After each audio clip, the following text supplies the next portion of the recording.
Ladies and gentlemen, uh, let's see where we are this week. I've been doing a lot of stuff, and I have to make a lift on a piece of equipment. So I was working on Google looking for chains and shackles in between watching some various videos describing the state of mind of narcissists and their flying monkeys. And I was watching one by Dr. Les Carter. And I didn't pay much attention to it at first, but I did watch it twice, and I found it rather interesting. So I went back to looking up what I'm going to need to make this lift as a spreader bar. Now, I could make a spreader bar, or I could have one made, but I was on Lazada, and then it brought me to ask.com. I'll show it to you on the screen in a minute. But first, I want to tell you about Warren H. Warren H. was supposed to come on to Skype on February 2nd, which was Sunday. Let me take these. These are Warren H.'s favorite glasses. Whenever I put these on and we're on Skype, it makes Warren laugh. I don't know why, but we always get a good laugh out of it. And our personal friends, they always get to see the laughter videos. I have a little section on my live on my video section, videos page, where whenever I make Warren laugh, I send it to just a small group of people. So, Warren, I don't know where you are. You did send me a message saying you'd be there Sunday, and I think Warren is back in the ICU. He got out long enough to leave one text message saying what I had read on Sunday, that he would out and be out on Monday morning, but he never got out. So that's it. That's my update for Warren H. So we'll take off his favorite sunglasses. So let me tell you what's been going on recently. I have something to pick up. I have some coffee on my chin. Okay. I have something to pick up that's very heavy. And the proper way to do it, so that the least the least dangerous way to do it is with something called a spreader bar. Now, a spreader bar works. I'll show you what a spreader bar is. And so I also need some chains and shackles to do the job. So let me show you what a spreader bar is, and I'll explain to you how it works. And then I'm going to cancel out that page because I have about as many windows open on the top as possible. So this is what is called a spreader bar. There's different versions of a spreader bar, but basically it's an I-beam, but it could also be a piece of square stock or round stock. Now, this is a very professional spreader bar. This is the kind of spreader bar that you'd lift up the containers from the container companies, the ones they have on ships. So you can adjust. This is one lifting point, and this is another lifting point. And you can adjust these lifting points left to right and wider or narrower. Okay. Now, the reason for this is if you had a boat in here, picture a boat in here, and you had one lifting point in the center, well, the sling that goes around the bottom of the boat is going to want to crush the boat. So you don't want to do that. You want to use what is called a spreader bar. So I have to make a big pick, and I don't have my spreader bar. It's one of the things I did not bring from America because I sold it. I sold my spreader bar for almost $500. And it was a good one. And I used to use it to lift up septic tanks when I installed septic tanks. So then the spreader bar can have, typically a spreader bar just has one pick in the middle for the one I had for the septic tanks. So, but this one has dual spreader bars. So you can use the number 1 wire and the number 2 wire on from a crane or a boom, a hydraulic boom lift. And you can, then you could pick up one side or the other side by picking up the number 1 wire. The 1 wire is on the left, the number 2 wire is on the right. So you could adjust it. So, but if it was a boat, you'd want to have a spreader bar. But if it's a can, you can have a single pick and a single pick point in the middle. And the spreader bar basically just keeps an even pressure on it, an even picking pressure. So this is a spreader bar.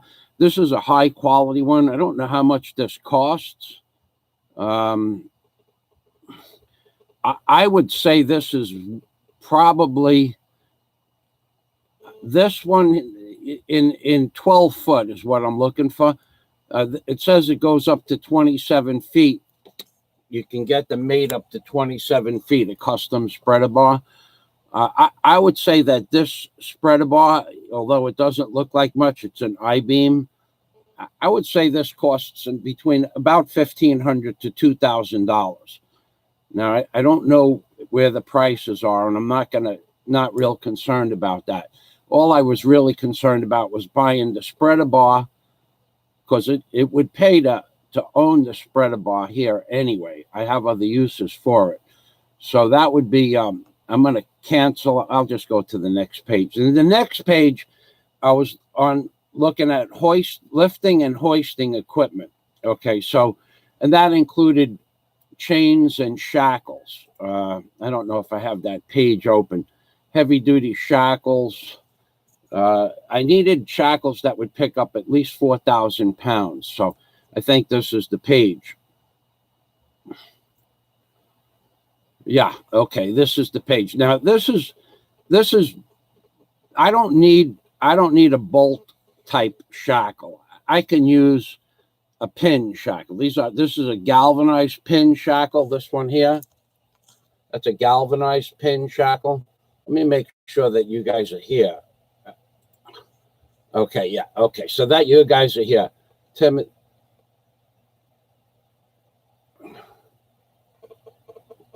Thank you, Timothy Olcott.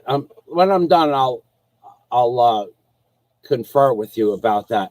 So this is these are different types of shackle. Now this is a screw pin shackle. It looks like it's stainless steel. Yeah, it's a stainless steel shackle.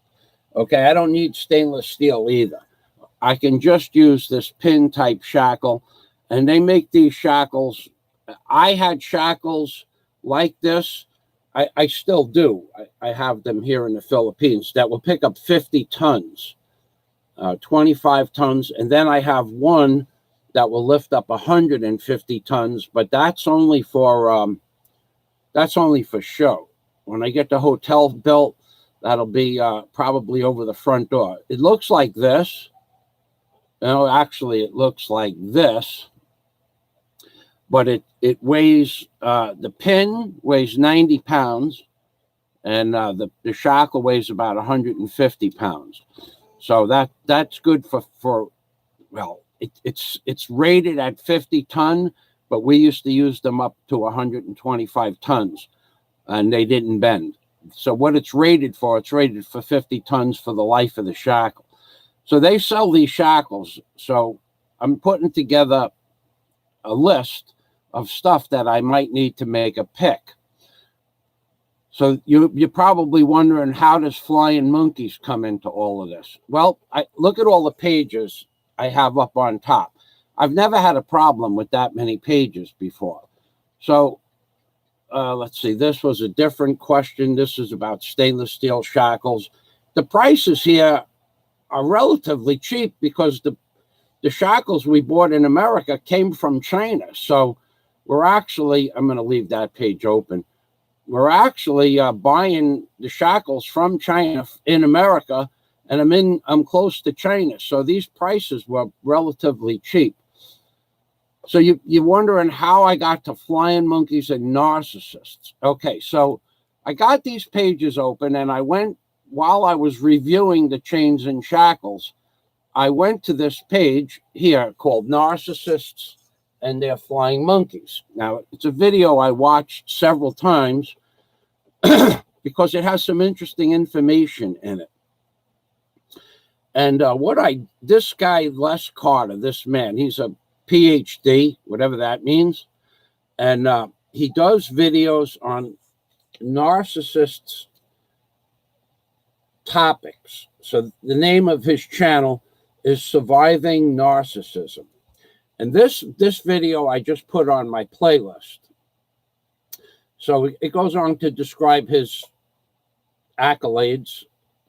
And then, so what I did was I copied the name of the video, which is Narcissists and Their Flying Monkeys. And then I copied the link above, the same link. And when I copied it to send it to somebody, I looked underneath the page. Now you can see this is not my page, right? This is Narcissists and Their Flying Monkeys by Dr. Les Carter. I'll just call him a doctor. The name of the page channel is Surviving Narcissism. And then when I looked, I read through his his education and about his books, and this is an amazing concept, this narcissism. And there's about 3 or 4 people that do it on a professional level. So I copy this information down, and when I copy it, the page jumps up about a half a page.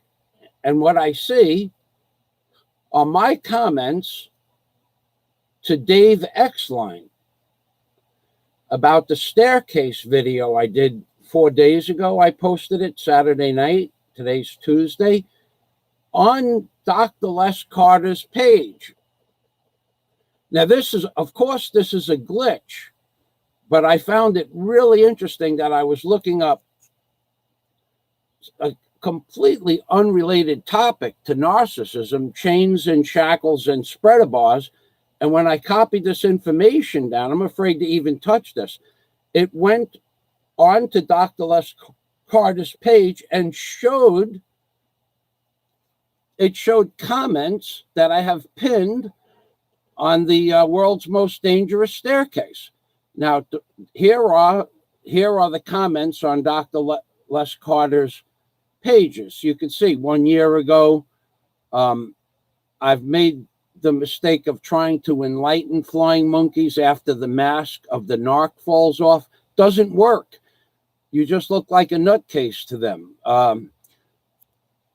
And these comments are about the video by Dr. Les Carter.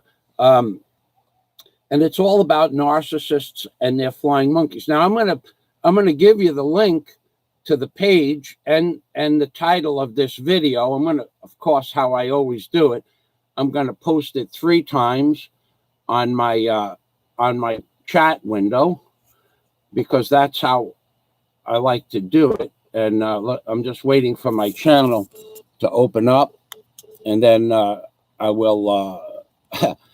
It's early for me. You gotta forgive me. You gotta forgive me. It's early for me. I got up at 4:30 this morning. Let's see if we can get back here. Yeah, we can. I have to refresh this page. There's another thing. I was watching this video, The Voice Behind the Rag, Frankie Stanky, a true story. I suggest to you people that are out there that watch my long live streams, actually, I find it quite interesting, is you watch it in really slow motion. So you could get all the defining facial features while I'm talking about things like that. I think I realized why I made that video, The Voice Behind the Rag. Today's February 5th. I'm going to refresh this page while I'm talking. Well, on February 17th of 2004, I had a was a Bobcat, but it was made by New Holland. Okay, so here is my live stream. I'm going to open this up and then shut off the sound. I had a Bobcat that was called the New, and this thing. I bought this Bobcat from Marky's Marine Service in Key Largo. I needed a Bobcat. I had a job where I needed a Bobcat, and the day I needed the Bobcat,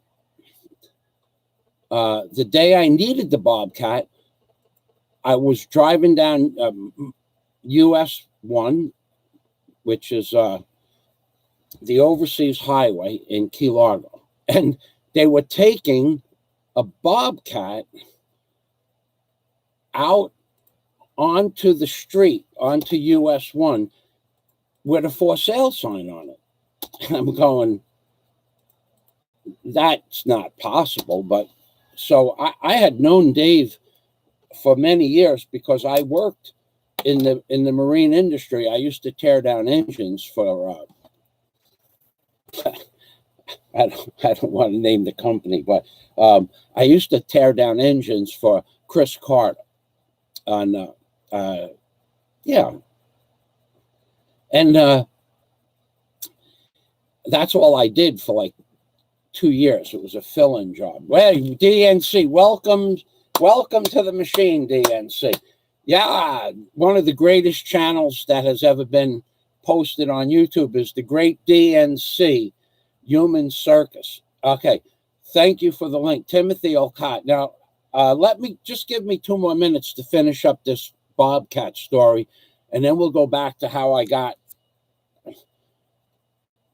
why I made the video, Frankie Stanky, the voice behind the rag. So anyway, I stop the truck and I back it up. It was next door to a mobile gas station, and I back up the truck, and the guy who's on the Bobcat, I knew him. His name was Mike, and I said, Mike, Dave's selling the Bobcat. He goes, yeah.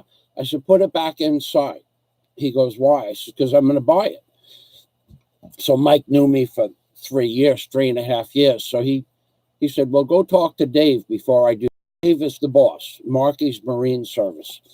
And nobody does anything that Dave doesn't explain to them to do first. In other words, Dave will tell you to go out to the workshop and tell Mike to do something, or any of the other men, and they'll walk into the shop and say, and Dave will just nod his head. Now, eventually, they knew me.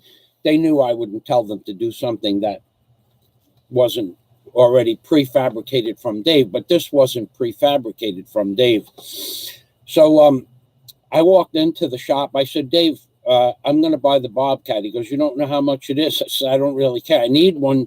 I need it today, actually. I'm going to the job. I got some things to do with it. So he goes, well, it's $2,000. So I said, yeah, that's no problem. But is that with the trailer? And he goes, of course it's with the trailer. So it was an old one. It was a 1960 New Holland Bobcat. It was probably one of the first Bobcats ever built. And it was a small unit. It only weighed about 2,800 pounds. So I went to the bank, and I called Dave on the cell phone. I said, Dave, I have the money. Bring it to my house. I want to make the trailer, the hitch, go to my truck. I want to make sure the balls are the same size from the trailer hitch to the truck hitch, which they were. It was 2 1/8-inch ball. So he brings it to my house. This all happens within an hour, okay? Because the Marky's Marine Service was, I don't know, it was 2,000 feet away from my house. And so within an hour, the Bobcat's sitting in front of my house, and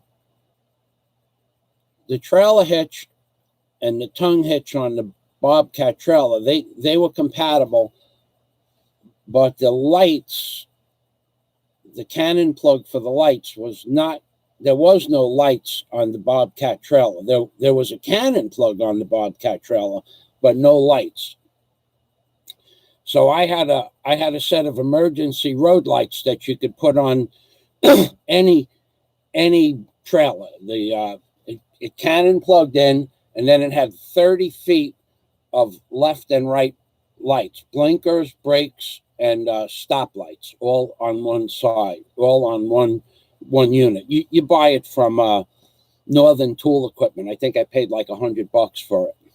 So in case your trailer lights don't work, you have a backup set in the trunk of your car or your truck, and it was well worth $100 because now you could go pick up any trailer, whether it had lights or not, and you just wouldn't put their cannon plug into your piece of equipment, whether it was my Ford F-250 or my Sierra 3500.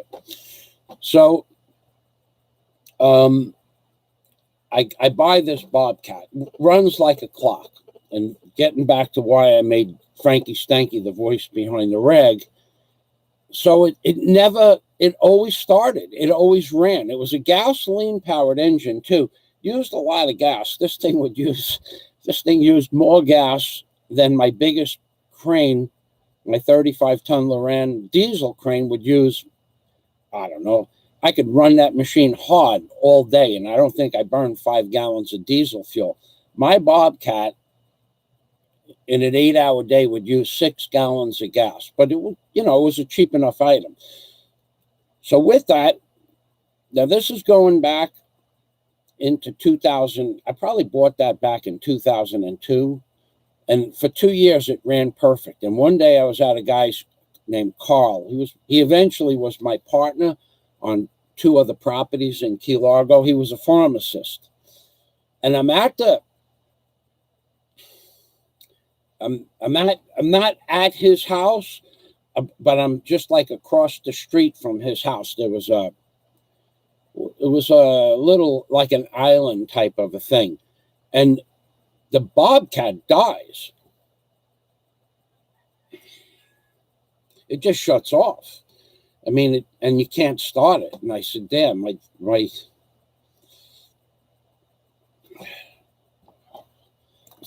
dad just died.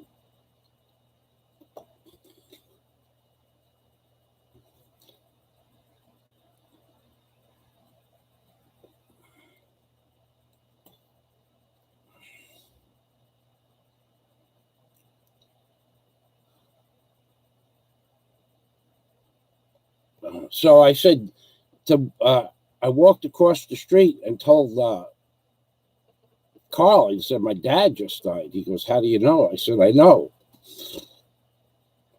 So with that, the phone rings, and sure enough, my dad died. So that's why, and then that happened, geez, that was 16 years ago this month. So that was a real psychic experience. So that was an actual psychic experience. And the phone rang within 30 seconds after I told Carl, and I got the news. So today, I was watching these videos about narcissists. Now, not today, but last night. Every day I try to watch 2 or 3, and I have a playlist on my channel called What is a Narcissist? What is a Sociopath? And now I have a playlist. I do believe the name of the playlist is, I have to close 2 of these windows down. I do believe the name of the playlist is, now I'm gonna get you the exact name I'm gonna get you the exact name of it. Hold on. I don't like to misquote things. You know me. So I'm going to go to my channel. So Timothy Okada, I see that you got in touch with Warren and you had a conversation about music. I'm glad that somebody could get in touch with him because I'm not real sure if my Skype is working. So if you go to my channel here and you see this playlists So we'll go to the playlist section. You're going to see the newest playlists that I've made. First of all, I have my liked videos, which of course, any video I like, I post. So this video, I updated it today. So that the name of it is What is a Flying Monkey?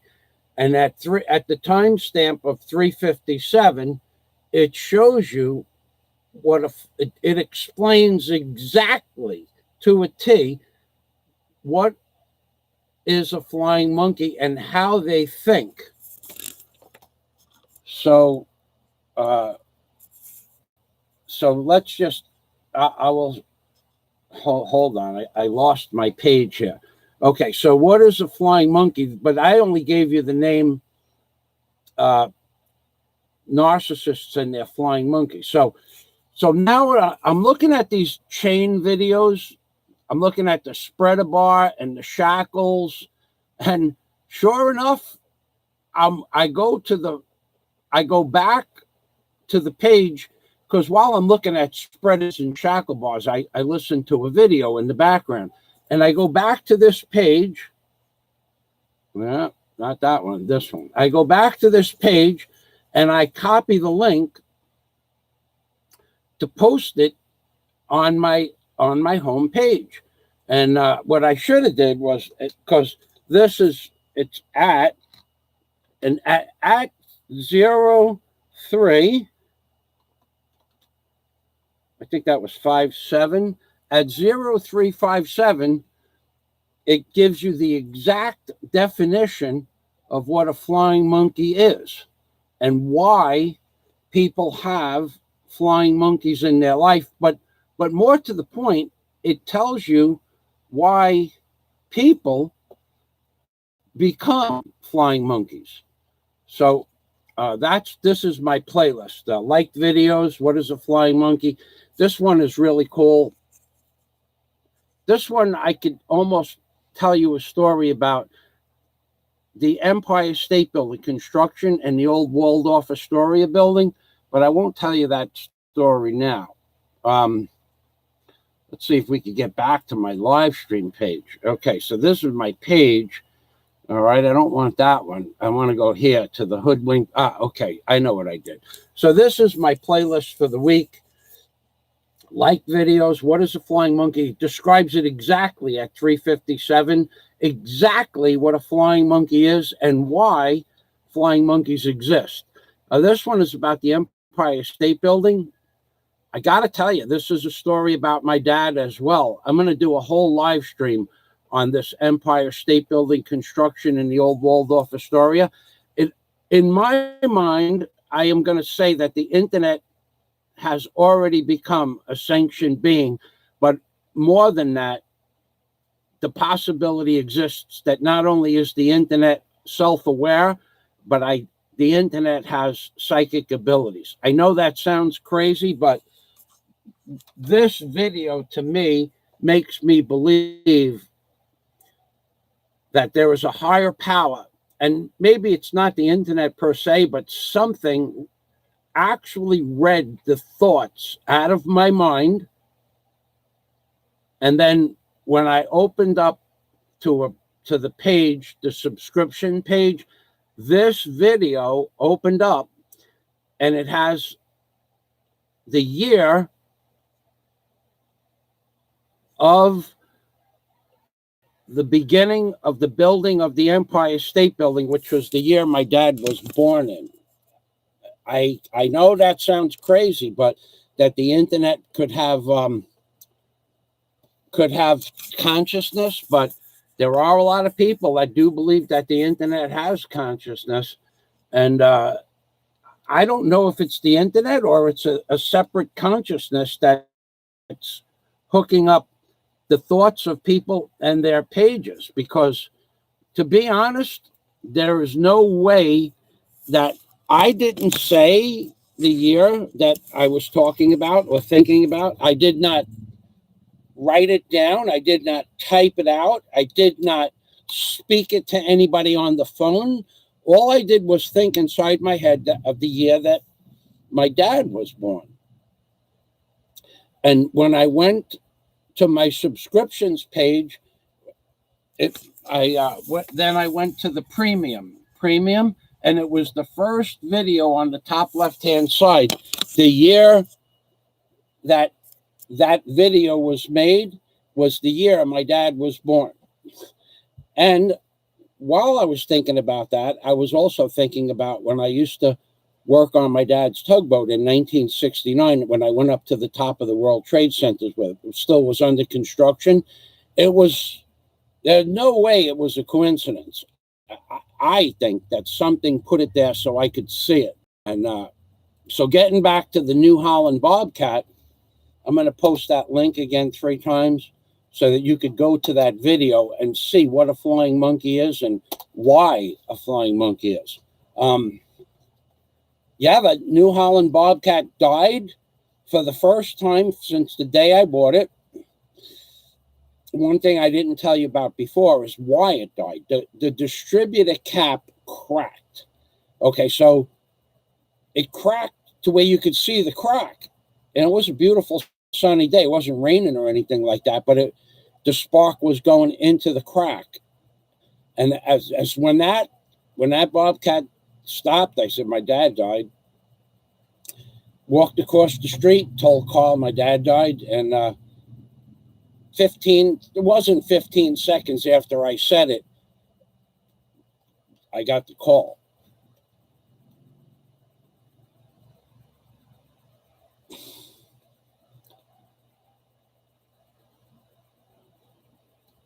Wow.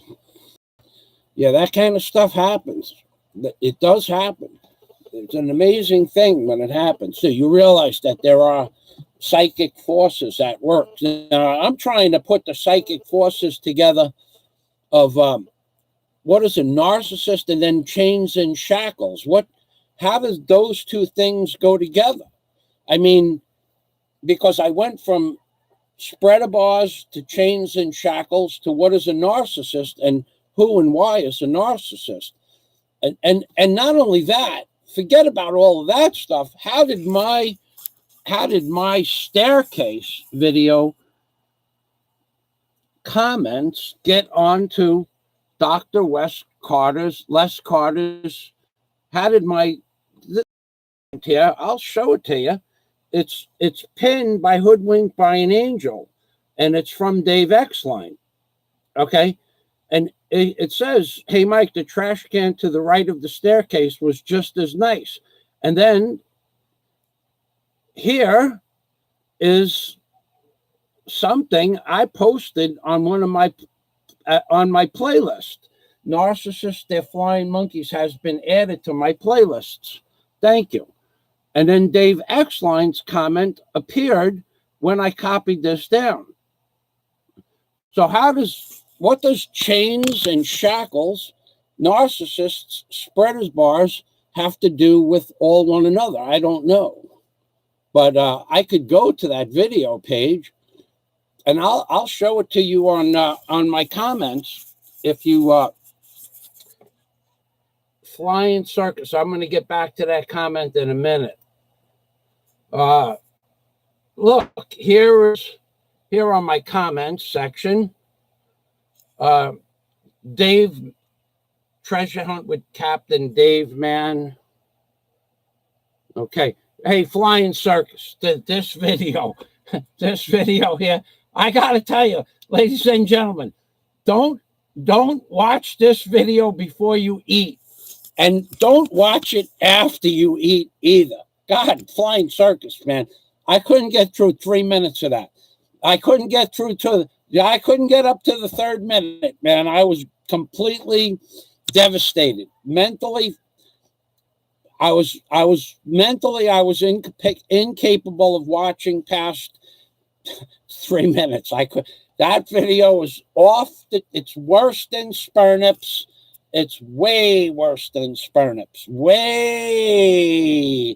Way off the chart. It's got to be the strangest video I ever watched. But right now, you guys are going to have to give me a minute. What I'm going to do is I can't let you watch the video, but I can let you I can't, no, I can't do that. You're going to just have to watch this page while I go outside and get my distilled water. The gasket is drying up, and I don't want it to dry out.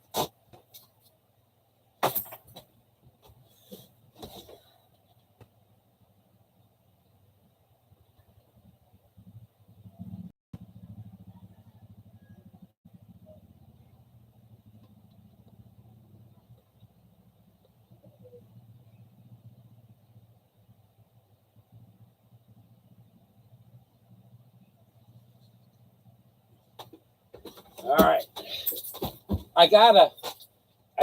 The water distiller had a rubber gasket that holds the fan motor and the blower to the base where you put the water in it. Now, you can let the water distiller dry out, but then the can on the bottom reaches a certain temperature, and then it's like a thermometer, and it's a thermal switch. Then the switch shuts off, but the can gets very hot. It gets up to where it dries out all the water, which is 212 degrees. And the rubber gasket in that unit is drying out, and it's starting to crack. So I try to shut it off before it gets to that stage. Anyway, getting back to flying monkeys, chains and shackles, spreader bars, and staircases. I don't really see any relevance between the four different things, but more than that, look, it's a glitch. So let me I'm going to open up my videos page, and I'll show the comment that Dave Exline left on that. Not only was it not, the comment appeared on Les Carter's Flying Monkeys page. Not only did it appear, but Dave had left a comment quite a while before. It's just an amazing coincidence. So this is like the first glitch that I copied down in YouTube, so it's really the only one that I could talk about. Here, you can see, I can't show you all the videos on that page because of the names of the videos, but what I can do is I'll go to that video. I can't show you the names of the videos on my uploads page because some of them are private. So here we are. Okay, so here we are. This is world's most dangerous public staircase. Yeah, well, just is in the Philippines, baby. Okay. And let's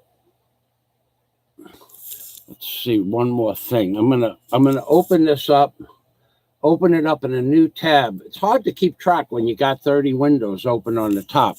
I also wanted to show you something else that maybe I could show you on my upload page. A lot of my videos are private recently, but my friends are getting them. Okay, so and also my Patreon members. I want to tell you guys on YouTube in general, member of my Patreon account, you're missing a lot of videos. And at the $10 mark is where you can see if I'm doing something, if I'm on my way somewhere to another island, if I'm on my way back, you'll be able to see those videos. But in my general YouTube uploads, I keep a lot of that stuff, even some of it at the mark. So let me see. I can't find information about a specific video. Okay, so I'm going to show you that Dave Exline comment on that video page, and then we're going to go back to what is a flying monkey and why is a flying monkey. And that video explains it all at the 3 minute and 57-second mark. That explains it all. So yeah, I can't show you my videos page. I wish I could, but I can't. So I'm just going to cancel that window out. All right, so that's my videos page. And then here is the video. Okay, so here is the video, World's Most Dangerous Staircase in the Philippines, baby. Has 207 views. And here is Dave Exline's comment, pinned 10 hours ago. So you know that it's not something I did just now. I didn't just pin the comment. Okay. And the comment was made 10 hours ago. And now, and then my reply was, let's see, what was my reply? My reply was, la, la, la, la, la. After 6 years in the Philippines, I hadn't noticed the trash next to this staircase. Look at this staircase. Come on. Look at this staircase. Look at this. This is crazy walking up this staircase. Okay, look at this staircase. It's got broken steps. It's got, before you get to the staircase, look at the street below it. It's got rocks in the street, like somebody made a path with gray rocks on a gray street. Can you imagine trying to walk down the street at night and go up that staircase with a pair of flip-flops on, and there's rocks in the way? And I got to tell you, there's no lights anywhere near the staircase. So at night, you're walking down a dark street, a dark street with a gray color with gray rocks, and then watch what happens. Here's the people just walking up this thing like it was normal, and then we're going to go to the comments, and then at the top, look at this staircase. It's been like this since the day I got to the Philippines. Here's the picture I wanted to show you. Look at the garbage on the right-hand side of the staircase. So I guess everybody's right-handed, and that's the comment that Dave is talking about, that look at the garbage. And everybody there's no garbage to the left, and there's a whole pile of garbage to the right until the wind blows and then blows the garbage onto the staircase. And then here's a couple of rocks. If the staircase wasn't dangerous enough, there's a couple of rocks on the steps themselves put in front of the holes behind the steps to keep the dirt from going on the steps. Somehow, some genius thought that those rocks would stop wet sand from flowing onto the staircase. Here are the rocks right here. And then here's the garbage. Okay, and then here's a little bit of water in case somebody's thirsty. And believe me, there's somebody around there that'll drink that water. So here's garbage here, and here's the garbage here. So that's what Dave Exline was talking about. And now we'll go to Dave Exline's comment again on the page of World's Most Dangerous Public Staircase.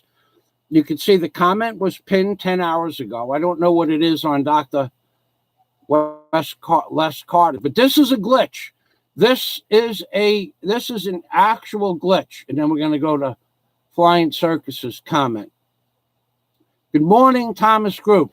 Thomas, I watched some of your beautiful footage from where you live. I did not watch the short video that said, 1 minute or something about a minute. I did not watch that. I will try to get to that, because all of my Patreon patrons, I try to get to watch all their videos. But last night I was watching this. Look, see it was pinned. The comment says it was from 2 hours ago. So it's not even the right time. And then this is on the page of Les Carter, PhD, Narcissists and Their Flying Monkeys by Les Carter, PhD. And I'm gonna post this link again. This man and the little shaman have the best videos about narcissists. So I'm gonna post this again. I'm gonna copy it, and then and you can see now. You can see that my name is here also. That I left him a message 1 second ago. So 1 second ago, I left Les Carter a message that I put this in my playlists.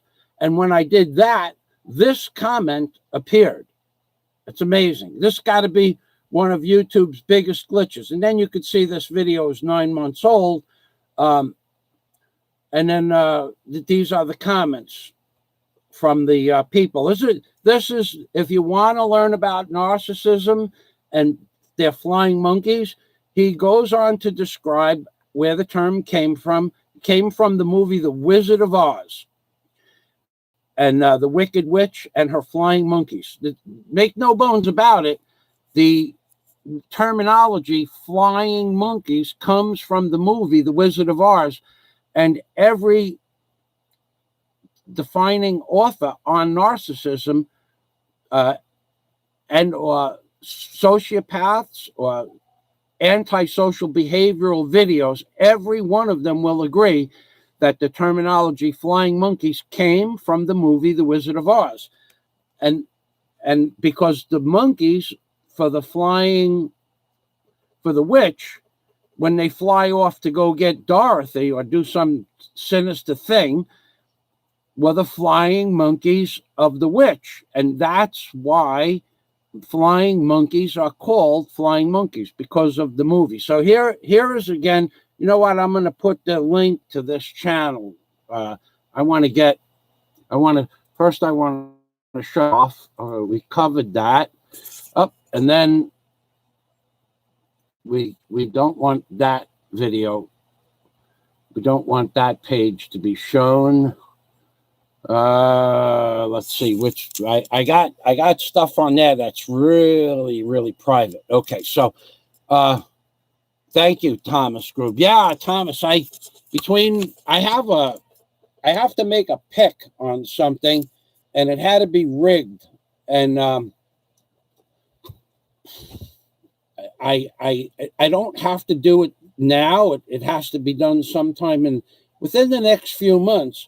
But believe me, living in the Philippines could take 3 months to get this equipment to make this pick. And I want to make the pick with the proper equipment, because I'm going to have to bring in a 100-ton boom crane, hydraulic boom, extension boom crane. I'm going to have to bring in a 100-ton crane to make the pick. And I know for a fact they don't have spreader bars. I went to this guy's company. He's got a 100-ton lift. He's got the stuff they work with here in the Philippines. OSHA would shut these companies down like that. They'd be gone. But he doesn't have the right equipment. But I do need that piece of equipment. It's the biggest one in Tagbilaran. So it might take me 3 months to get the shackles and the spreader bars. If I decide to, I don't think I'm going to buy that spreader bar. I think I'm just going to send the welding shop a picture of the spreader bar and have them build one for me. And I'll give them the dimensions to put the shackles in. I'm not going with pad eyes. I'm going to have slides like that, but I'll just have the slides welded. All right, so let's hold on a minute. Chains and shackles. I can just mark that page. Okay, so these are this is I don't know what this is. 73%. When you click on this is the one I need. So let's just go here. Maybe it'll give us a price. These things, that shackle, when I bought a barrel of shackles back in 1988 when I bought my barge. All right, so it says they're $2 a piece, but you got to buy minimum order of 100 pieces. So I think I paid about $3 or $4 a piece for these shackles back in 1988, and I bought a barrel of them because I had so many things to rig on the barge I bought, so I just bought them. And plus, you can't buy a shackle pin separate, and they fall in the water all the time. So I think I bought 50 pieces. So I'm going to shut that page off. And then I'm going to shut this page off. And then we're going to go to Flying Circus's comment. Flying Circus this psychic experience thing is very real. People don't believe that the psychic experience thing is very real, but I'm telling you, my New Holland Bobcat worked. It started up and it never didn't start. Rain, shine, no matter how, in the middle of a hurricane, I go out there and go boom, and it would start up. And when that shut off, I said, my dad died, walked across the street, talked to Carl, said my dad died, and the phone rang. It wasn't 15 seconds, and it was my family saying that my dad died. So Flying Circus had a similar experience. Flying Circus says, my dad looked up from his lunch and said, I just saw my dad in heaven. My grandpa was dead for 10 years. And my dad was dead a couple of hours later of a heart attack. So those things happen. Those things happen. Did I have any precognition about my dad dying before that? Yeah, I did, actually. But it wasn't anything I could link to my dad's death. The number 217 was everywhere. Everywhere. Every time I turned the clock, no matter what I did, what I was reading was on page 217. When I would look at the clock, it was 217. I'd wake up in the middle of the night, it was 217. But 217 didn't mean anything to me. But my dad died on 217 at 217 in the afternoon.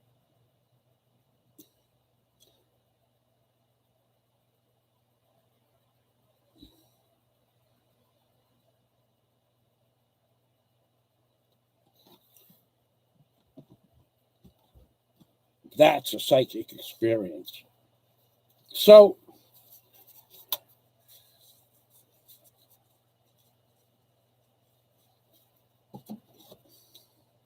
that's why I made the video, The Voice Behind the Rag.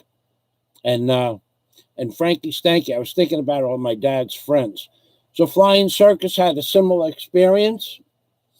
And my dad looked up from his lunch and said, I just saw my dad in heaven. My grandpa was dead for 10 years. And then my dad was dead a couple hours later of a heart attack. Yep, that kind of stuff happens. So like I said, that number 2 and 100 ton, what am I lifting? I'll make a video. I'll make a video. You know me. And I'll send it to you. Don't worry about it.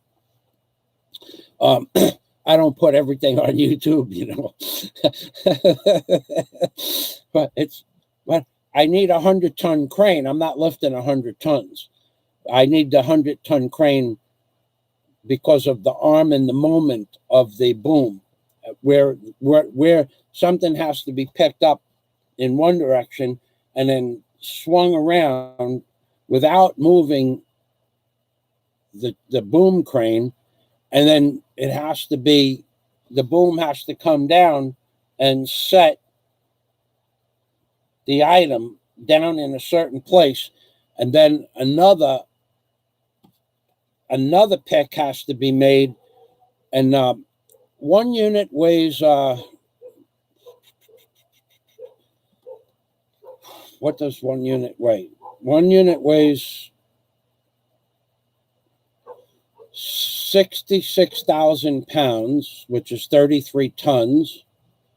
And the other unit weighs in at 20,000 pounds. So fortunately, the 33-ton unit is going to get set on the bottom, and the 19,000 pounds? No, it was 22 tons, 33 tons and 22 tons. But one has to get swung further than the other, and there's no way to move the truck crane because, well, first of all, it could be moved, but I'd have to have Vehico Electric come in and take the wires down first in order to move it to where the pick would be most advantageous. And it would be the wires off of 2 private residential houses. So I can't really do that.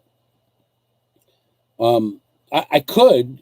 I'd have to get permission from the owners of the house, and then Bahico would have to come in, and they would. I don't know what they would charge you to remove the wires, but I could do that with a piece of equipment that would only lift up for 50 tons, a lift, you know, a telescoping hydraulic lift.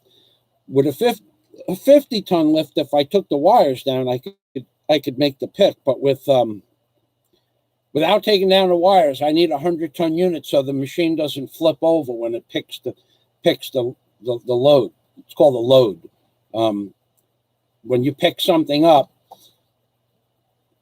on a cable, it's a load, L-O-A-D. So in order to pick the load and boom down without tipping over a piece of equipment, I would think a 100-ton lift. I would use a 100-ton lift. Maybe with the right outriggers, but the problem is even the outriggers are going to have a problem to make the first pick, because the first pick is the 33-ton pick, and the 33-ton item is in the way of the outriggers.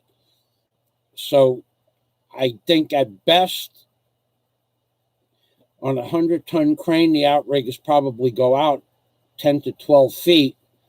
And on this pick, on that lift, best, I think I could get the outriggers out 7 feet.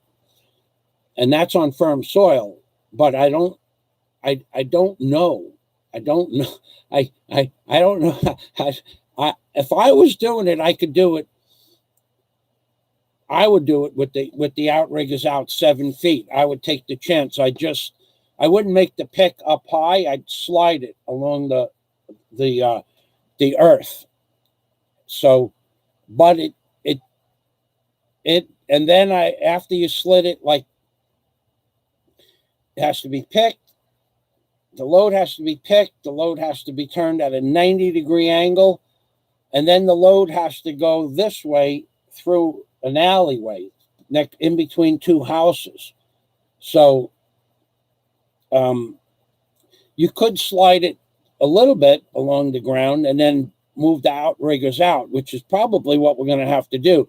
But, you know, and if this piece of equipment has hydraulic outriggers, so that doesn't take so long. My cranes, from the 1950s, the outriggers had to be pulled out by hand and then screw jacked down. This one has all hydraulic outriggers, has an automatic leveling system in it, stuff like that. So it's a nice piece of equipment. It's going to cost me about $1,000 for 2 hours work, but that's what it's going to cost, and that's what needs to be done. So this is, I think I'm going to end this video. Flying Circus, thanks for sharing that experience. Were you the person that your dad looked up to at the table? Were you that person? I guess you were. It's hard, man. Those things are hard. Yeah, but you'll get a video of that pick. I'll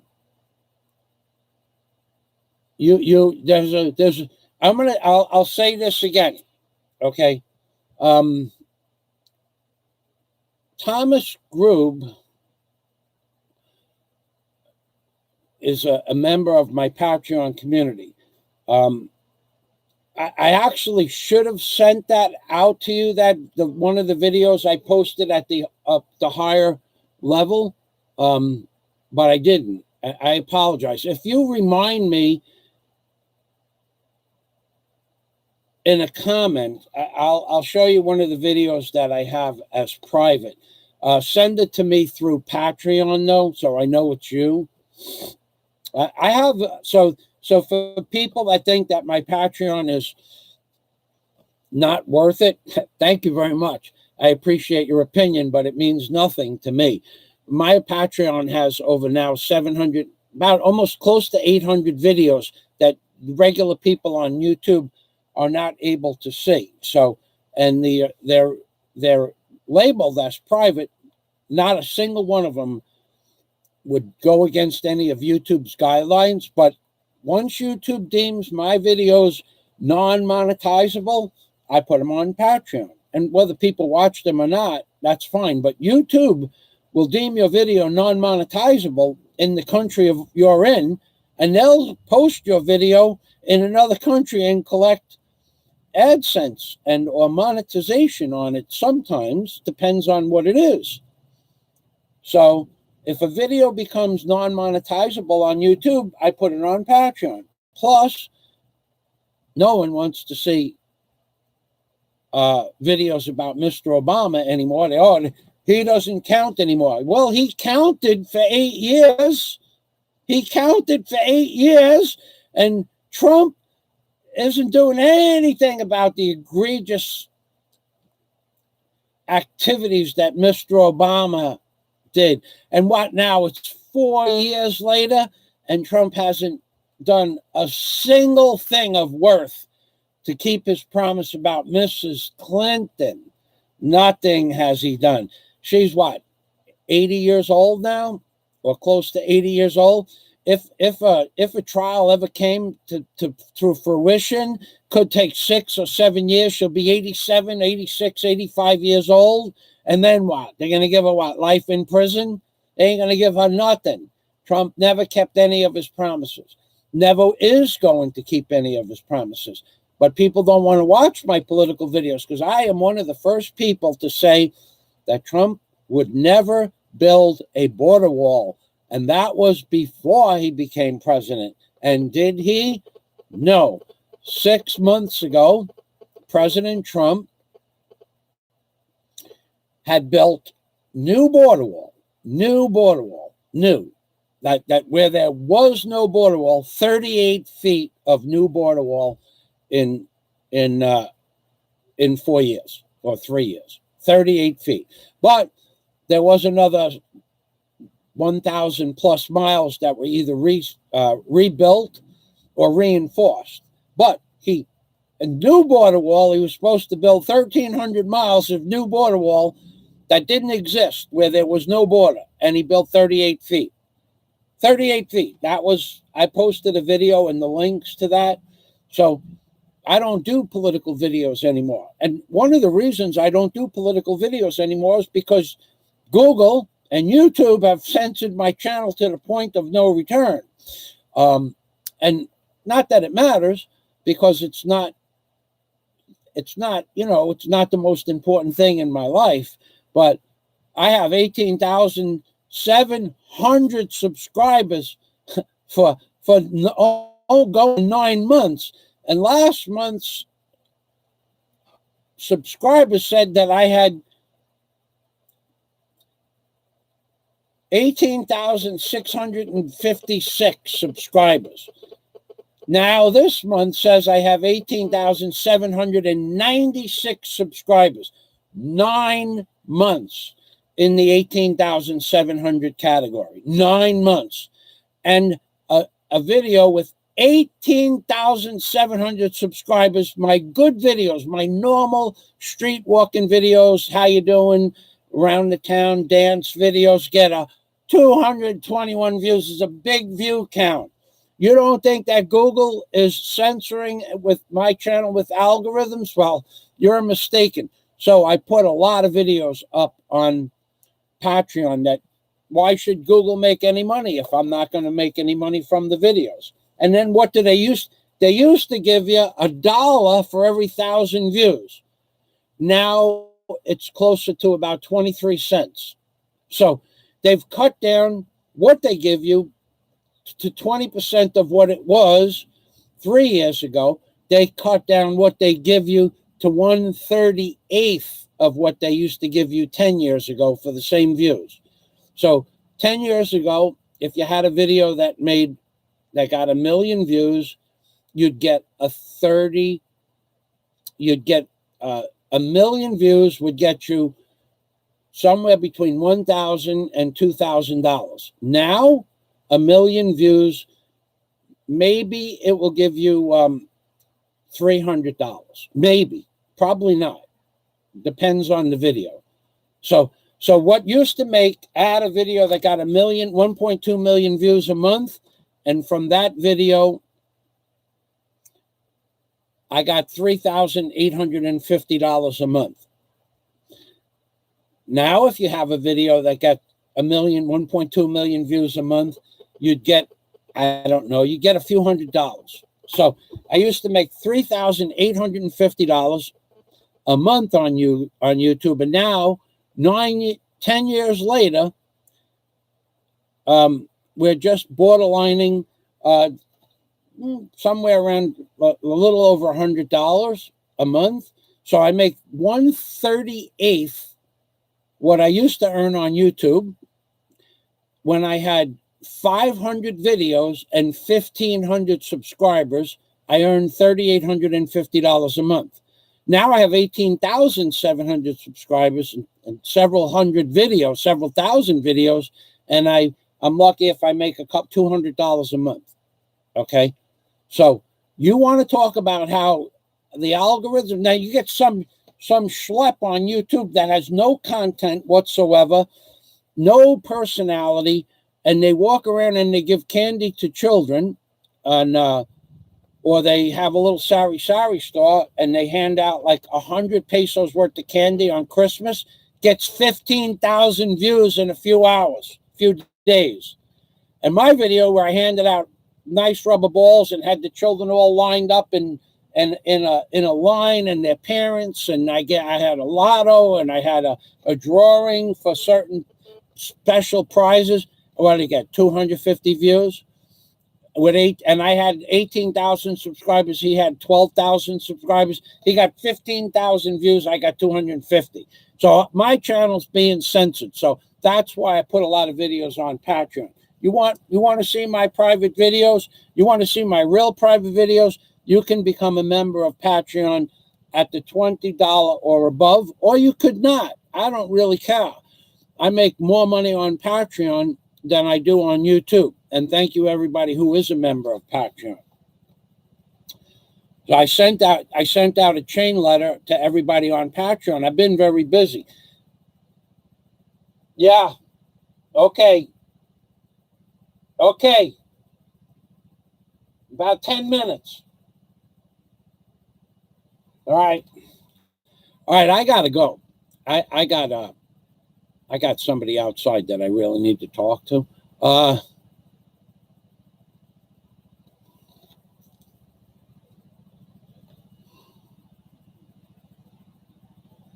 DNC says, put up a border wall and houses won't get built anymore. That's right. Americans don't want to work. No, that's not true. Because you know what? The video that I had posted on my homepage, I want to show you the name of this video. Let's see. There's another great video by Dr. Les Carter before I end this. Let's make sure it's him. Doesn't matter. This is a great video. Narcissists and hurting their egos. Yeah. So, okay. So let's go to this guy. Let's just go to this guy's channel, Surviving Narcissism. Let's go to his channel. Okay, let's go to his channel. Okay. Now here's his channel, and he does something with Laura Carranza and Dr. Les Carter. Now both of them have written books. The name of this book is Helping You is Killing Me. And that's by Laura Carranza. Helping You, when helping you is killing me. No, that's by Dr. Les Carter. That's by Dr. Les Carter. When helping you is killing me. And then Laura Carranza wrote Ugly Love. Now let me copy that down. I want to give you this guy's page. I think he's one of the best when it comes to Page High. Now Page High would understand this, not from his level of profession, not in his field of profession, but he would understand that narcissism in and of itself exists.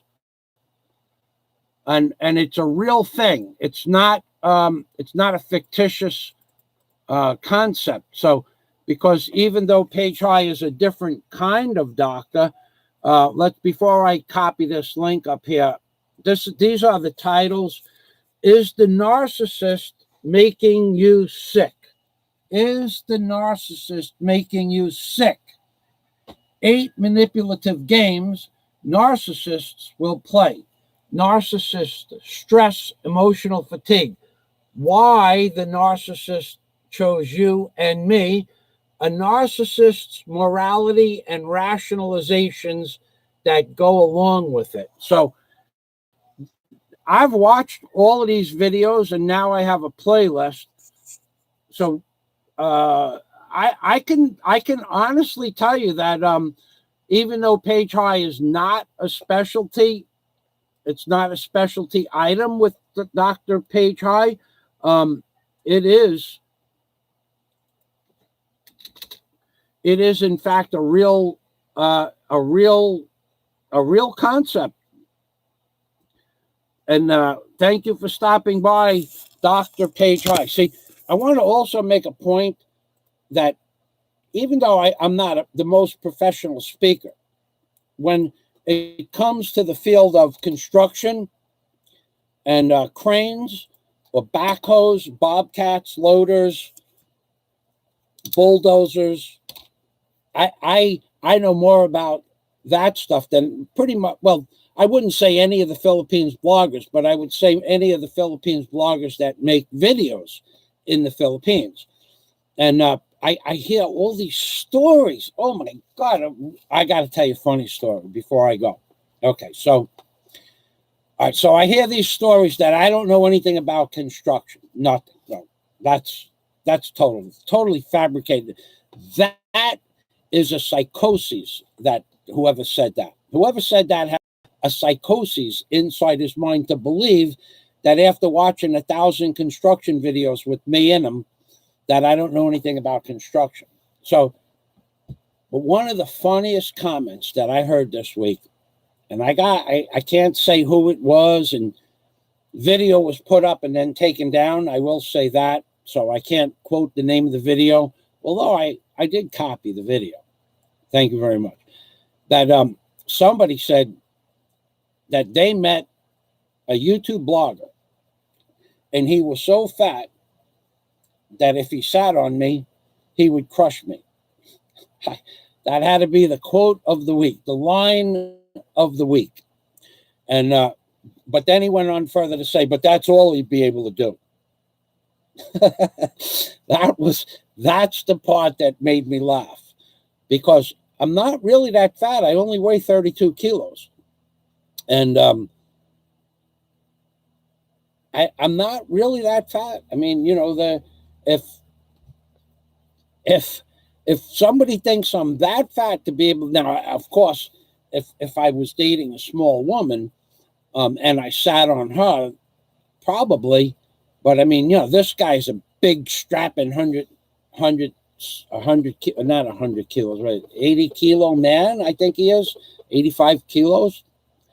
I wouldn't crush an 85 kilo man. I mean, but that was the line of the week, So one thing, but so good, digressing back, I want to tell you, so I'm not the world's greatest speaker, but when it comes to construction knowledge, I don't know anybody else on YouTube that can vary construction knowledge. I mean, I don't know anybody else that did hard hat diving and put pipes together underwater with, you just close your eyes and you work by feel.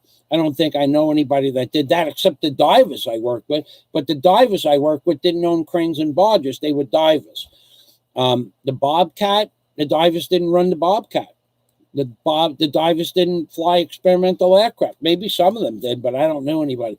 The divers didn't have an excavation license in New York, a marine excavation license, and they didn't have an excavation license in the state of Florida.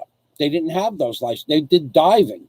So, I mean, various topics. I have an eclectic understanding of so many different fields, and yet I get criticized. He thinks he knows about, thinks he can drive a tugboat. Yeah, well, dude, I can drive a tugboat. And you don't drive a tugboat, you run a boat, or you run a tugboat. You drive a car, you pilot a ship, and you run a tugboat. That's the proper terminology, which you can't get these things into your head because you don't know anything about construction. You fly a plane or you pilot a plane. You don't run a ship, you pilot a ship. You don't drive a tugboat, you run a tugboat, and or captain a tugboat. But there are terms that have to do with nautical terminology, and so many of you people get these things mixed up inside your head because you're not capable of comprehending the bigger picture. And the bigger picture is there are words that associate different concepts. But what I'm having trouble is associating this word narcissist right here and flying monkeys, and then Google's greatest glitches, because it is a fantastic glitch I showed you, and then chains and shackles. What do those three things have in common? I don't really request an answer because it would only be perspective. Perspective. There's an interesting word. The word perspective has to do, it's a Latin word. Our Dr. Page could confirm this, and it means to be able to see through, to see into, to understand to a deeper level. Now, I'm not reading this stuff naturally. I'm not reading it. Perspective. Some people on YouTube have no perspective. So that's just a word I remember from a long time ago.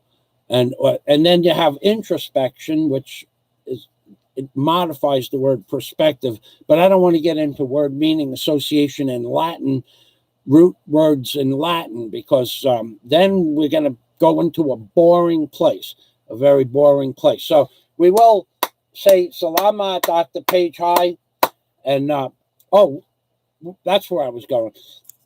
What you'll notice on my channel and not any other channel, some of my more intelligent subscribers go to other channels, but there's nothing intelligent on most of those other channels. It's for comedy, YouTube comedy.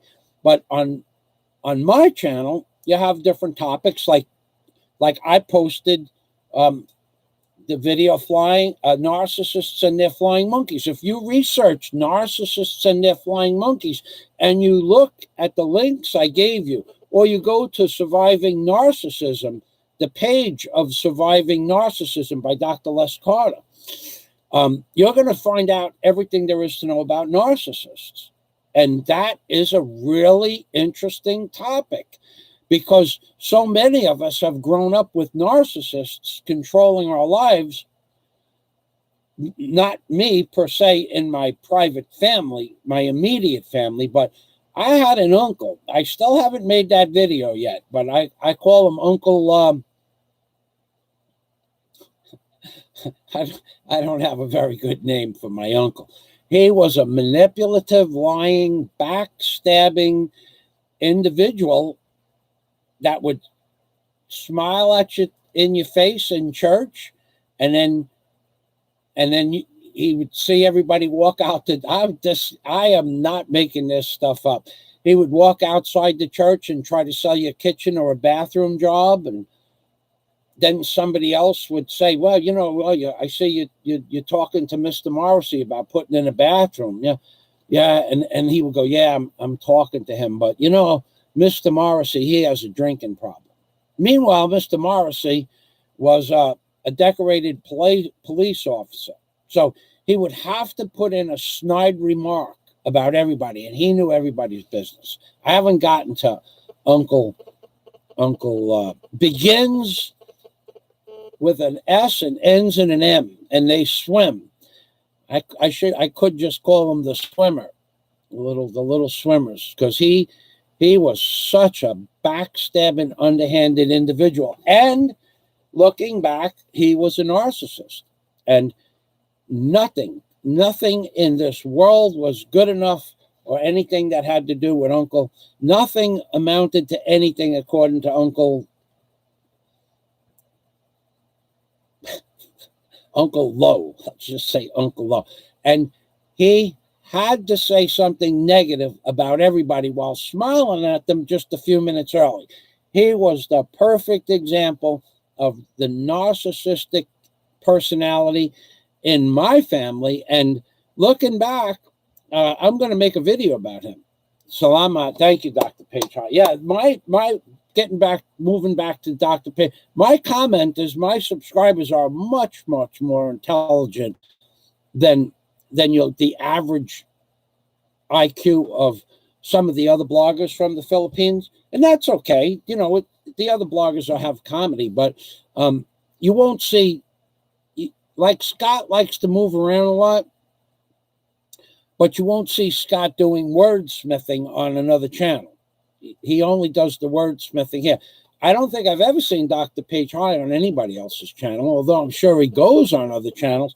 People like to watch my videos because I just described how to make a 33-ton lift. I don't know. I know the unit weighs 32 tons plus fuel and oil. So I'm just saying 32. It needs to be picked up. So plus whatever support equipment it is that needs to be moved with it. So it's a 33-ton pick. So I just described how to make a 33-ton pick with spreader bars and to make it safe. And eventually I'm going to have to get the machine back again and move it up to another level. And so I need that 100-ton lift. I want to make bonds with that guy who owns that machine. And considering the price he wants to move the two pieces that I want, only thing that I don't like about his machine is that his cables really need to be replaced. I mean, I got to tell you, the stuff they use in the Philippines is just, I'll give you, I had a pick made about a year and a half or 2 years ago. And the guy comes with a 14-ton hydraulic boom truck with hand maneuverable outriggers. So it's a 14-ton truck, and I want to make a pick. Well, I had to make a pick on a can. The can weighed empty. The can weighed what did they weigh? They weighed 6,770 pounds empty. But it had some material in the can. And I said to the guy, "You're not going to make that pick with that cable like that." "Oh yeah, that cable will be okay." And I'm going, "Dude, this thing weighs close to 6 tons. I don't want you dropping it." No, don't worry about it. It won't break. And I'm going, "That cable's gonna snap." He goes, No, we're gonna use a snatch block. And I'm going, "I don't care if you use a snatch block or not. 6 tons is gonna be on that cable, on that hook.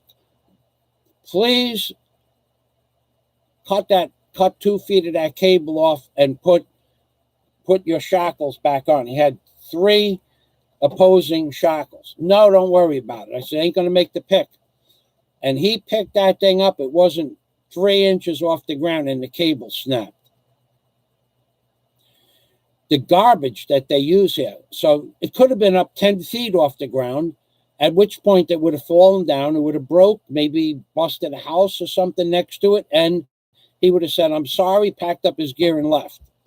And this is the kind of intelligence that you get to work with in the Philippines. Now, I told him the cable was going to break. We argued about the cable breaking. I said to him, "You and me will take the U-bolts off, the chain clamp, the cable clamps off, and we'll move the cable clamps. We'll cut 2 feet." "No, I don't want to cut the cable." I'm going, "It ain't going to make the pit." I didn't think it would get it off the ground, but it got off the ground about 3 inches. So what would the guy have done if he would have dropped the piece of equipment? He would have just said, "I'm sorry," and left. They don't have insurance here. They don't have riggers insurance. They don't have crane insurance. They probably don't even have automobile insurance. because it's the pick is on a rubber wheels. These people here, when you do business with them, I had an electrician that came onto a job and he wanted to borrow a ladder from the owner of the job. And I said, no, can't borrow a ladder. He goes, why not? I said, well, first of all, it's not my ladder. And number two, you can't replace this ladder in the Philippines. It was a 36-foot ladder. Well, I'm not going to drop. I said, but if you do drop it, then what? I mean, let's just say it falls down and bends. You can't replace it. It's a $1,000 ladder, and you can't replace it. Then what? You're going to say you're sorry? Do you have $1,000 that you could put in my hand? And then I'll say, okay, if you break the ladder, if it falls, then you own the ladder. I keep the ladder, and I keep the $1,000, and I'll have to bring it to a welder and have it re-welded, aluminum. So it's pretty much now he has the electrician on the job came to the job where he was running a pipe up the side of a building that was 47 feet high to the top of the parapet wall. And he could not put clamps on the pipe in the midsection of the 47-foot midsection. Like it probably deserves to be tapconned every 3 feet, a tapcon and a U-hook. And it should be a U-hook, not a C-hook.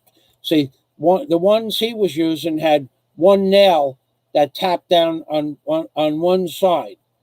It should have been a U-bolt, a U-hook with a tapcon on either side.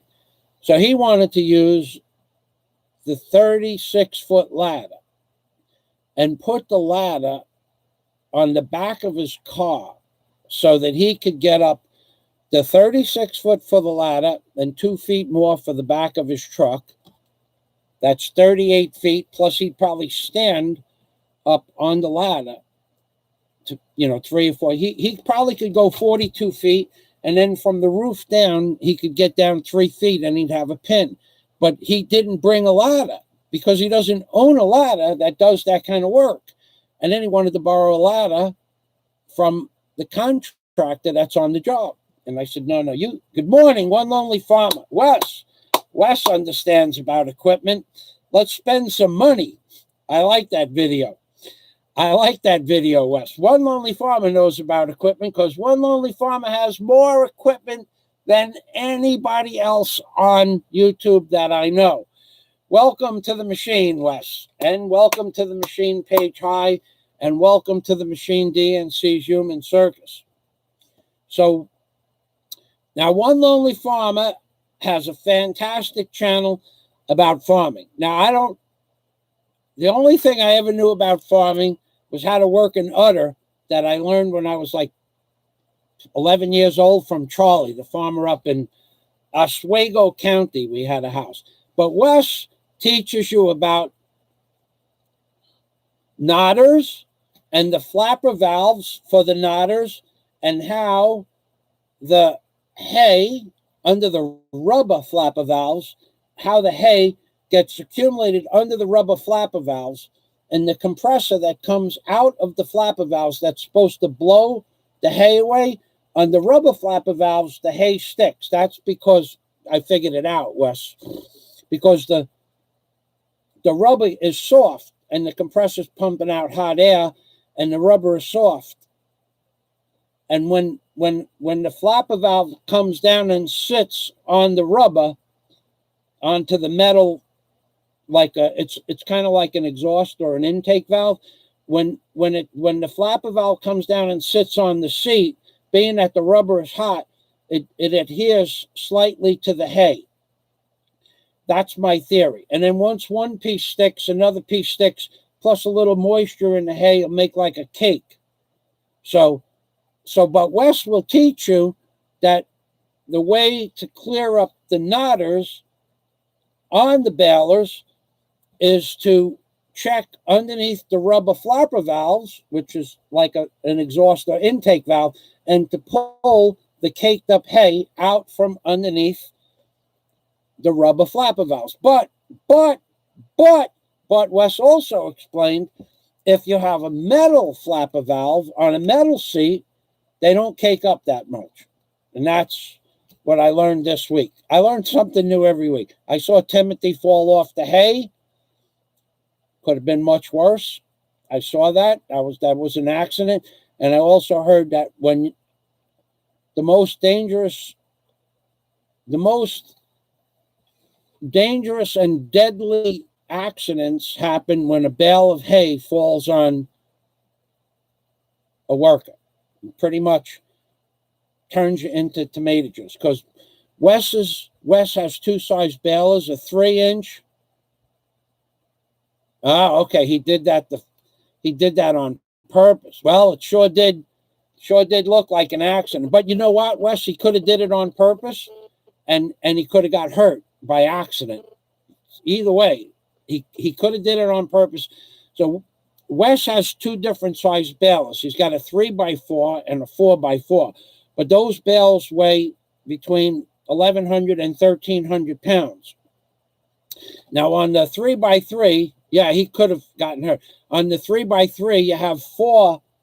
This is what I learned this week from One Lonely Farmer's channel. You have four ropes that go around on a 3x3 bale. But on the 3x4, you have 5 ropes that go through the knotters. And that's what Wes was explaining. So, but they weigh between 1,100 and 1,300 pounds. And he said that they are, when a bale of hay falls over, it's because it wasn't packed tight. It's a soft bale. It just rolls off, and it doesn't make any noise until it hits the ground. Like, you won't hear creaking or squeaking or any boards breaking or anything like that. You could be standing next to a pile of hay, 3 or 4 bales high, and the bale will just fall off, and there you go. You turn into tomato juice. That's like in my union, silent killer, he said. I learned a lot of stuff from One Lonely Farmer this week. I also learned that he was going to send out his first baler to have it painted professionally so that they could use a high quality paint rather than paint it in the shop because it's wintertime. And let's see, I also learned how much different pieces of equipment cost. You know those machines that grab the bale of hay? They're called they come up to a load of hay, and you could pick up 1 or 2 or 3 bales, but 3 bales are a little dangerous. Those machines, one machine cost $100,000. That was the cheap machine, and a New Holland, I think he said it was, a New Holland with that'll grab 1, 2, or 3 bales cost $275,000 for the machine that they put on the tractor, on the loader, front loader bucket. $275,000 for a loader, a thing that grabs 3 bales of hay and then picks it up and moves it over. That's a lot of money. So that's one of Wes's, let's spend some money. And he went through some of the prices of farm equipment. And 200, so he said I could buy 3, I don't remember the name of the baler, 3 not name brand balers, but high quality balers for $100,000, or 1 New Holland, I think it was, for $275,000. I don't remember the name. I don't know nothing about farming, and I only watch Wes because I met Wes in person. He's the same person on YouTube as he is in real life. He talks the same way. Very experienced speaker, and he will give you the backstory. We went over a bridge, for instance, over a river by his house. He gave me the name of the bridge. Then we stopped. On the left-hand side, there was this thing that looked like shale rock, and he explained all about why that monument was there. Then he showed me the old red schoolhouse. And then he took me all over the area where he lived. And then we went through his farm equipment. And I was looking at his piles and piles of tires and rims and motors and just junk steel. And it was I mean, he probably had 50 tires bigger than 3 feet in diameter, 3 feet high. Probably had 50. Yeah, his first tractor needs painting. He's going to paint his first tractor. He bought it. I remember the year. I think he bought it in 1974. So I watched Wes's videos about farming. I'm never going to be a farmer. I don't want to be a farmer. I never wanted to be a farmer. I never knew anything about farming, but now I know a little bit about farming. But I don't know much about farming compared to Wes. But Wes also has a shirt company that he embroiders shirts or hats or sweatshirts. And he has a whole system of embroidery. That's a whole room of the house that he lives in. Has the machines for embroidery and printing, names and labels and stuff on shirts, the company names. I met his son, Tim, and Joe. Tim is the older one. Joe is the younger boy. One of them is big into radio controlled, and they showed me the radio controlled flying apparatus that they had and how the batteries should be kept outside. I learned a lot being up with Wes for the 22 hours that I spent with Wes. I learned a lot about farming and what the farm looked like. That was one of my greatest experience of meeting another YouTuber. And he was the most pleasant host. He came to New York. Well, I guess we did spend 20. You got to New York around lunchtime to my house in New York, and then you left, and I left you at 10:30 in the morning the following day. We spent 22 hours together, Wes and I.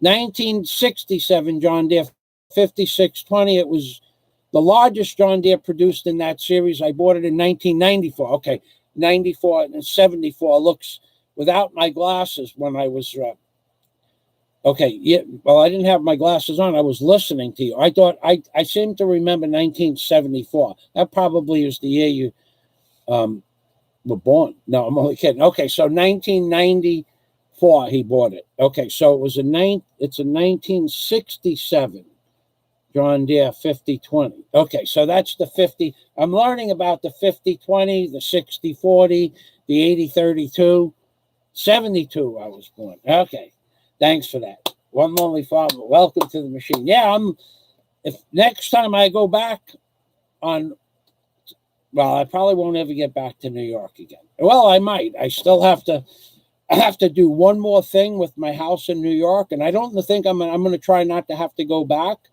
to do that.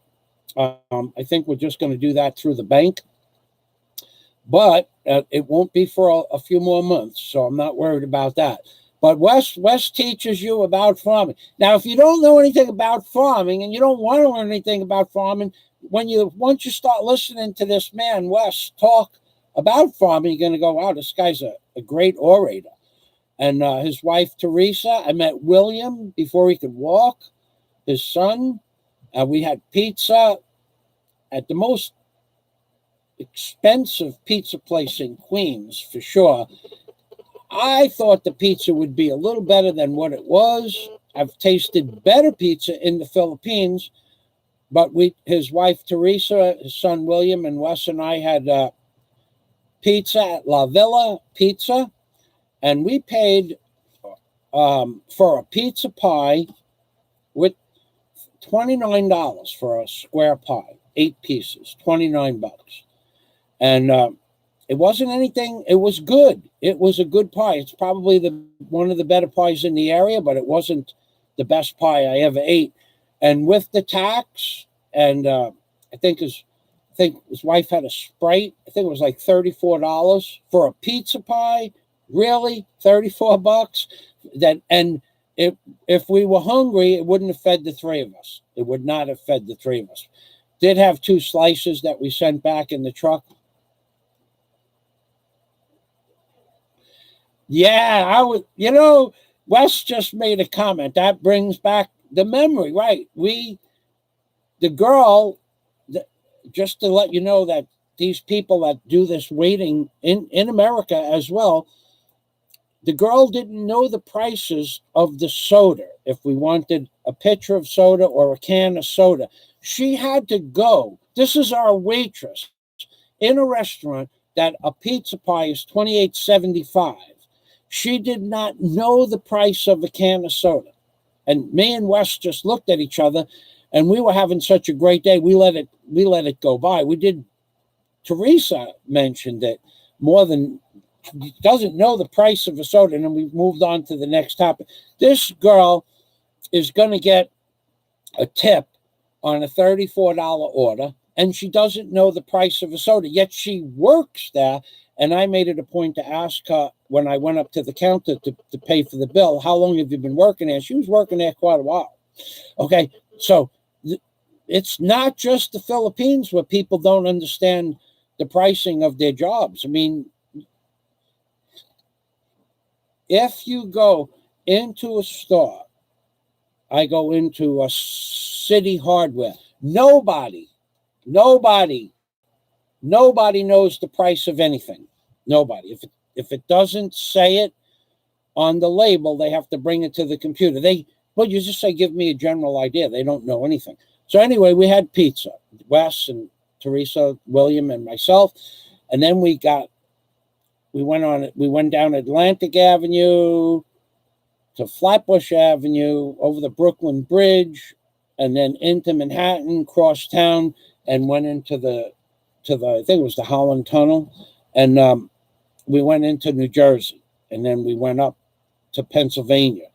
And the strangest thing, where I was the day before getting my passport on 357 Varick Street, 357 or 343, some Varick Street, the United States Passport Office brings you in the Lincoln Tunnel, brings you into the Lincoln Tunnel. I walked from downtown where I got off the train. I walked up to 357 Varick, or to the passport office, where we were in the truck with the equipment that I sold Wes. That it was all construction equipment. With the construction equipment that I sold Wes, where we were was where I was standing the day before trying to cross the street, where 3 streets intervened, I think, by the Lincoln Tunnel. And I was like, I'm going to myself, oh my God, I was standing under this sign yesterday making a video, and here I am now in a truck. Okay.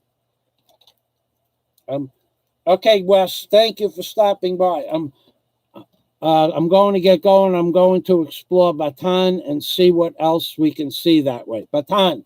You're in the Philippines. Welcome to the Philippines, my friend. Thanks, Wes. Wes, if you have a Globe telephone number, send it to me through the email, and I'll call you. I can call Globe for free. Any Globe number anywhere in the Philippines. It could be Teresa's number, your number. I can also call Sun for free, SUN or Globe. Have a nice day, Wes. Thanks for stopping by. Welcome to the machine. One of the world's greatest YouTubers, One Lonely Farmer. 130,000 plus subscribers Wes has. All right, ladies and gentlemen, it is 7:03. I have 13 watching. I have 10 thumbs down. Well, guess that my nemesis woke up. Okay, get a SIM card for any Globe, and just send it to me. This landline I have here, this will call any Globe number, and I can talk to you on any island anywhere in the Philippines for free with this landline I have. Thanks, Wes.